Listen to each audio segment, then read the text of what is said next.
Texas men's basketball faces Baylor just over 48 hours removed from a brutal trip into SEC country. The Oklahoma State Cowgirls just can't quite steer the Lady Longhorns in Austin, Texas, and two Texas high school football legends lead their teams to the Super Bowl. All this and more coming up on College Press Box. Good evening and welcome to College Press Box. I'm your host, Carter Yates. We've got a great show for you this evening, and we'll start by heading over to head coach Rodney Terry's press conference. Kurt, we got God on our side right now, so we give him all the glory right now in terms of what we're doing and, giving myself strength and our guys. And, we take it one game at a time. We have 40 minutes in front of us. We had a really, really good Baylor team coming in here that was well coached. Scott, a lot of respect for him and his program. That's all we had on our mind today in terms of really trying to finish out January. We called it the grind. We've embraced it all year long as we head into February, which really is a month of separation, and as you head into separation month, you got to continue to try to improve in areas where you need to improve. And for us, we really placed a high emphasis yesterday on our defense, guarding harder, really trying to take a lot of pride in getting stops. We needed consecutive stops. We weren't able to get over in Tennessee, but really proud of our guys the way they responded to the challenge yesterday. We'll now go just a couple blocks away while our very own Geelhoed and Aram Vela and their reactions from the Moody Center. Thank you so much for that intro, Carter. Here we are at the Moody Center where we just witnessed a great game between the Texas Longhorns and the Baylor Bears. Texas came into the game at number 10, Baylor 11. It was a really tough win after a tough loss against Tennessee. What does it mean for Texas to get such a good win as this? I mean, it means everything to them, Jordan. It's really tough to win on the Big 12, especially at home. There's going to be a lot of good teams that challenge you. Every possession is going to be tough. Every game is going to come down to a couple possessions. And I think it just gives Texas a lot of momentum with their new coach, Rodney Terry. It was a tough physical game, and I think that it's going to give them a lot of momentum heading into January and eventually March. Absolutely, yeah. And there were a lot of Texas players that showed out for this team. What are some that stood out to you as being the player? Jabari Rice, obviously, had a big game with 21 points. He ties the season high. I think that Timmy Allen also had a really good game on both ends of the floor. He played Keontae George really good on the defensive end. And Marcus Carr, he struggled on the offensive force, but he did hit a great shot to put Texas up by 3 points at the end of the second half. So I think that those three guys, we're just going to have to continue relying on veteran leadership, and this team can become a contender in the end. Absolutely. A contender they looked like tonight. How do you think, with such a gutty, impressive win against Baylor, they can carry this momentum into the rest of Big 12 conference play into February and eventually into March? I just think they need to continue bringing the energy on the defensive end. Coach Rodney Terry said it best. In the Big 12, you're going to have to take it opponent by opponent, game by game, and they like to be the aggressive team. So I think that in order for them to, beat a team like Kansas, the defending champions, Baylor won the championship a couple years ago. There's going to be a tough couple of games coming up, and I think they just need to be the more aggressive team. They have a solid veteran leadership. They also have a lot of exciting young youth like Dylan Mitchell and Arterio Morris. They have a perfect mix of veteran leadership and tough, physical young guys that they're going to need that down the stretch in order to become a contender come March. Absolutely. Thank you so much for tuning in. For y'all here at TSTV, I'm Geelhoed. He's Aram Vela, and we'll send it back to you at the desk, Carter. Thank you for that, guys. Good to see TSTV holding it down at the Moody Center. Coming up next, our very own Debanny Cerda gives an update on Texas women's basketball and their 3-game win streak. Stay with us. We'll be right back.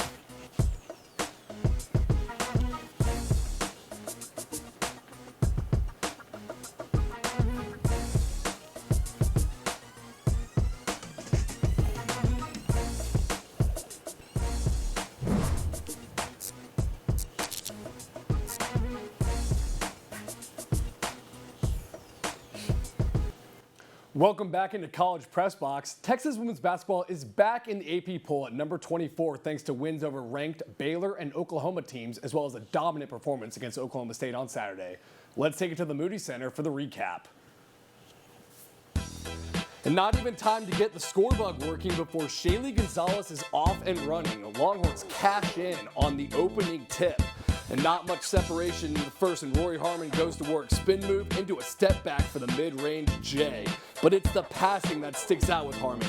Hesitation move, blows by the defender, and dumps it for the easy bucket. Harmon finished with a team-high 7 assists, and she gets another one here to Taylor Jones, who had 19 points on 90% shooting. But she was also working on the board, snatches one here, and runs a little give-and-go action with Deanna Gaston. Longhorns finished the game with 16 second-chance points. Oklahoma State's won. Shaylee Gonzalez, the grad chance for BYU, sprints past the defense for a nice layup, and an hour delay before the second half due to scoreboard issues didn't cool up the Longhorns. Gaston with a nice hook shot here with some great ball movement. And speaking of ball movement, how about this pass from Sonia Morris? Goes full court to Rory Harmon. Morris finished with 10 points and 5 assists on the night. And Morris gets rewarded on this next sequence. All 5 players on the court touch the rock before the grad transfer from DePaul drains the 3 in the corner. Now Harmon, not to be outdone in the passing game, heaves one half court to Taylor Jones. Longhorns made a living down low and finished with 44 points in the paint.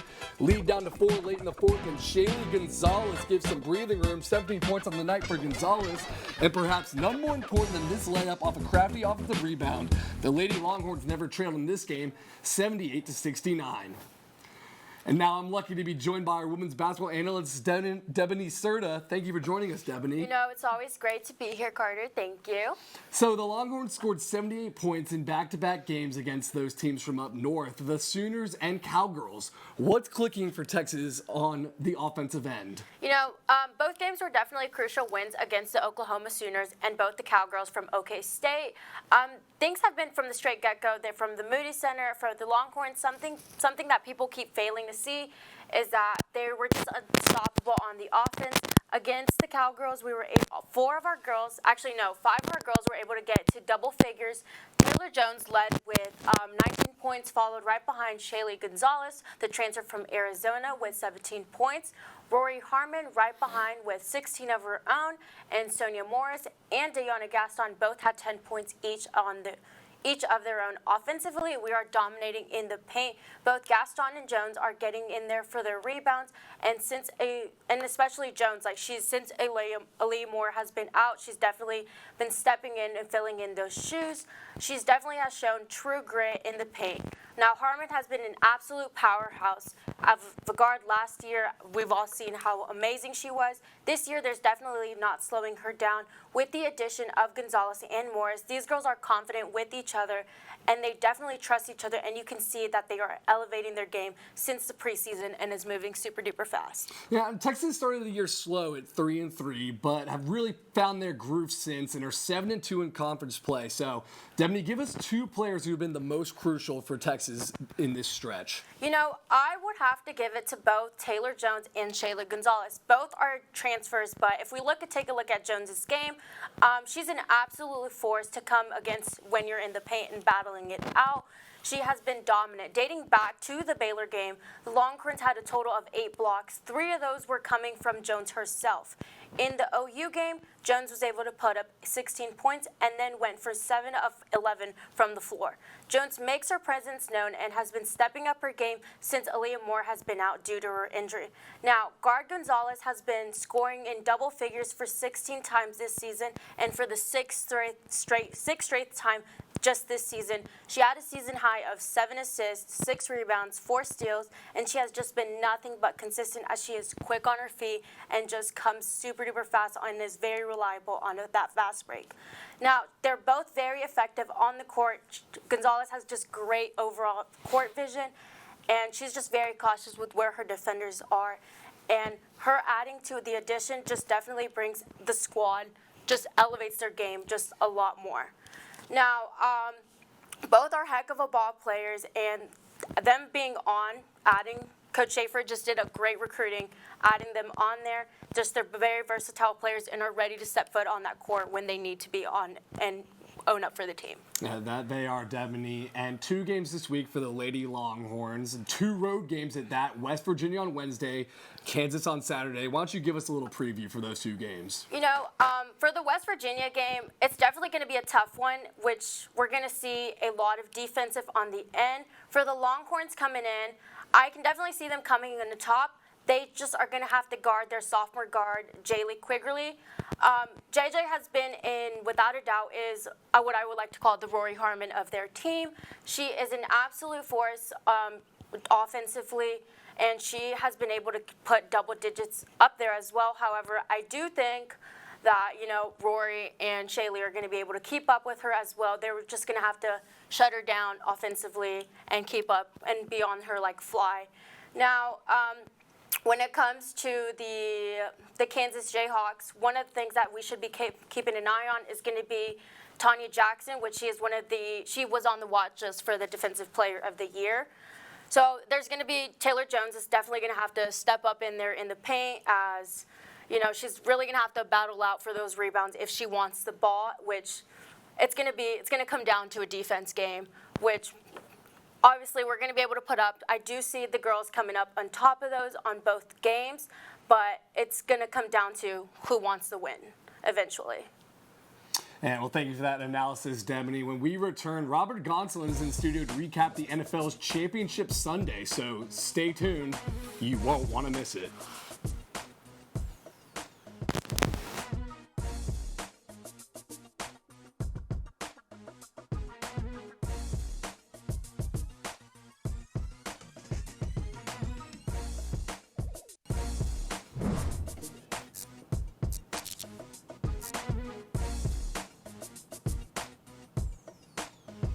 Welcome back to College Press Box. Well, folks, it's official. There's one more game left in the 2022 football season after another fantastic Championship Sunday. Robert Gonsoulin, tell us how we got to this moment. Thanks, Carter. The NFC and AFC Championships yesterday went both ways. While the game that was played in the NFC was pretty one-sided, the Bengals-Chiefs game came down to the final seconds. Let's get right into it. Heading into Philadelphia, we have the 49ers taking on the Eagles. And right here, here's Miles Sanders taking it 6 yards into the end zone for the first score of the game. He had 42 yards off of 11 carries, and the Eagles would go up 7-0 at the very beginning. Next possession, we have Brock Purdy taking the field, taking over on offense. He steps back, throws a high, wobbly pass in time to avoid a sack, but it's almost picked off. Hassan Reddick was right there in time to apply the pressure, but no luck for San Francisco as Purdy would go down early from an elbow injury on this play right here. And you can see Purdy is not happy, telling Coach Kyle Shanahan that he cannot play. It was up to backup quarterback Josh Johnson to come into the game and step up at quarterback. But have no fear, Run CMC breaks a couple tackles and does a little shifting, doing what he does best, and notches the game up at 7 apiece with a 23-yard run. No starting quarterback, no problem for Christian McCaffrey. But almost near the end of the first half, Miles Sanders isn't done. He takes a handoff out to the left and finds a wide open lane for his second score. This time for 13 yards, Miles Sanders, 2 touchdowns. Eagles get the ball back again just before half, and this time it's the other running back, Boston Scott, taking it for a 10-yard score, and Philadelphia has a little bit more breathing room. Eagles take it 21-7. Now, Jalen Hurts calls his own number, QB sneak right in the end zone, take a 28-7 lead. Eagles have a 3-touchdown lead on the 49ers, and they are feeling comfortable. Hurts, first scoring touchdown of the game, but Purdy will come right back. 49ers have a little bit of life back in them. Let's see if they can come back. 49ers pitch it to Deebo Samuel on a little trickery, but then he is brought down by Reed Blankenship for a turnover on downs. It looks like the Eagles are going to be comfortable in heading in to their Super Bowl since 2017. 4th and 2, Kenneth Gainwell up the middle. He gets the first down. Eagles convert, seals the deal. The Philadelphia Eagles are heading back to the Super Bowl where they'll either play the Chiefs or the Bengals. Now we head to Kansas City for the AFC Championship. Joe Burrow leading the Bengals as he's coming off a hot win over the Bills in the divisional round. Here's Mahomes to Kelsey right here as these two would end up having a big day. Mahomes went 29 for 43 with 326 yards and 2 touchdowns, not including this one right here, which was a deep pass to Kadarius Toney, which was called back. Man, the Chiefs wish that they could have this one back, as a couple field goals would basically decide the score of the first half, but they did not get it right there. But Burrow started heating up with consecutive passes. Here's 3 consecutive beautiful passes in a row, 3 different receivers, Jamar Chase, Mitchell Cox, Tyler Boyd, getting first down after first down, but it just wasn't enough for Cincinnati on this drive as they would ultimately have to settle in the field goal. The score turned out to be 6-3 on this drive, but Burrow was heating up. Chiefs back on the field this time. Mahomes rolls out to the right, scrambling a little bit, dances around, and he finds Travis Kelce in the end zone for 6. Boy, how many times have we seen this connection this season? One of the best ones in the league, most arguably. Chiefs go up 13-3 with that connection as we near the second half. Almost halftime, Bengals back on the field. Burrow drops back, avoids pressure, and hurls it downfield, but it's intercepted by Hayden Hurst. However, the Bengals will catch a break right here as Brian Cook, the safety for the Chiefs, commits a personal foul, and the Bengals advance to more yards, getting the yards that they need. Burrow, still finding his receivers, connects this time with his college teammate Jamar Chase on 2nd and 9, and again right here with Kadarius Toney inside the 5-yard line on this deep pass. Those two players, Toney and Chase, great college players, both SEC products. Burrow still finding his receivers. Seconds remaining in the second half. Burrow would look for Higgins this time, but it's not there, and Cincinnati would have to settle for a field goal. Second half, Burrow hurls it downfield. T. Higgins, the new Ocho Cinco, 85, high points the ball, and the Bengals have their first touchdown of the game. Bengals are back in it, and they are comfortable, tied up at 13. Mahomes drops back into the pocket, dancing around, throws it this time. He has Marcus Valdez-Scantling, and the Chiefs will go up by 1 touchdown, 20-13. Chiefs back up. Mahomes doing what he does best. Except right here, Mahomes, a little wobbly pass right here, fumbles the ball. Chiefs get the turnover that they need, just a couple more yards, and a touchdown will seal the deal. As in tying it back up, Bengals back on offense. Burrow hands it off to OU product Samaje Perine, and the Bengals are right where they want to be. Game notched at 20 apiece, tie game. Bengals feel comfortable, no longer scared as we get into the fourth quarter. 13 minutes remaining in the game. Chiefs have a last-second chance right here to win the game. And here's Sky Moore, punt returning, taking over for the injured McCole Hardman, who is back. And he gets a 24-yard return. Great field position for the Chiefs. 30 seconds to go. Mahomes drops back, does a little scramble, and he's going to run. He's going to scramble. On 3rd and 4, gets the first down, hit late by UT alumni Joseph Osai. Personal foul, late hit. Both feet were out of bounds. Mahomes is going to get the call that they need. And then the Chiefs, on a win the game, 22-20. Kansas City Chiefs seal the deal again, and they will be meeting the Philadelphia Eagles in the Super Bowl. It was an exciting weekend for championship round of football as two great teams are now heading to the final game to square off for the Lombardi Trophy. Jalen Hurts will get a second chance at securing his own championship after being benched by Tua Tagovailoa in the 2018 College Football Playoff National Championship. Meanwhile, Mahomes and Kelce will be looking for their second ring. It's going to be an exciting game that you'll want to watch for on Sunday, January 12th. That's all we got here. Let's send it back to Carter. Well, thank you for that, as always, Robert. When we return, we recap the last week in Texas sports. You won't want to miss it.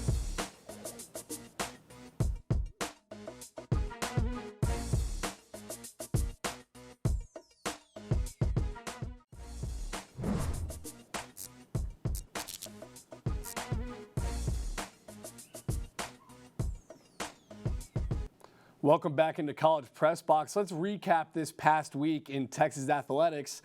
Number 6 men's tennis advanced to the ITA National Indoor Championships for the 5th straight year this past weekend after sweeping number 14 Arizona. The Longhorns are now 5-0 on the season. Valerie Tobias of number 1 women's track and field breaks the UT record for the 800 meter with a time of 2 minutes, 2 seconds at the Boston Terrier Classic. She also broke into the top 10 performance for the mile with a personal best time of 4 minutes and 43 seconds. And number one women's tennis, beat Baylor 4-0 on Saturday in Austin. The Longhorns punched their ticket to the ITA National Team Indoor Championships from February 10th to the 13th. And number 2, women's swim and dive beat number 4, North Carolina State with a sweep. The Longhorns set a new program record in the 400-meter relay and improved on Texas's already NCAA leading time at 3 minutes, 25 seconds, and 29 milliseconds.